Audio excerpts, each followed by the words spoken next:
Hi guys, কেমন আছো? আমি ভালো আছি। তো আগের পার্টে দেখিয়েছি আমরা কোথাও একটা যাচ্ছি, সেটা কোথায় যাচ্ছি বলা হয়নি। মায়াপুর যাচ্ছিলাম। তো দেখতে পাচ্ছ আমরা রেডি হয়ে বেরিয়ে পড়েছি।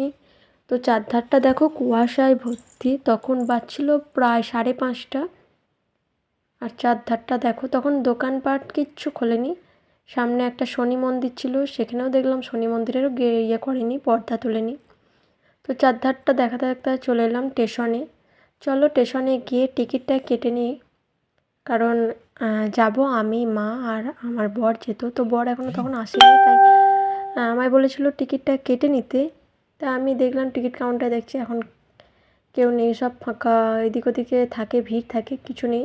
তো জাস্ট গেলাম, টিকিটটা দেখো কাটা হয়ে গেছে। চলো স্টেশনে আমি আর মা অনেকটাই আগে এসেছি বলে চলো নিজে একটু ছবি একটু ভিডিও করে নিলাম। তো তারপরে অনেকক্ষণ ধরে দাঁড়িয়ে থাকলাম। তো দেখতে পাচ্ছ এদিকে মা এদিক ওদিক করছে। তারপর ট্রেনে উঠে পড়েছি। ট্রেনে দেখো তখনও কিন্তু কুয়াশা যায়নি, ভালো কুয়াশা রয়েছে। আর আমি ভেতরটা কারণ ভিডিওটা করিনি। তারপর আমরা নেমে পড়েছিলাম ব্যান্ডেল স্টেশনে।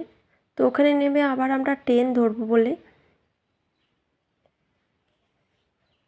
তো দেখো ট্রেনে উঠে পড়েছি। সেই ট্রেনটা ফাঁকাই ছিল মোটামুটি।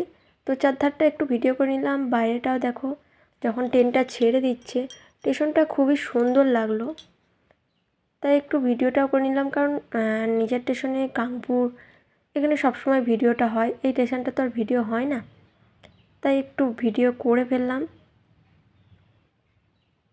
আর দেখতে থাকো পুরো ব্লগটা। আবার নেক্সট ব্লগ আসছে, ওয়েট করো।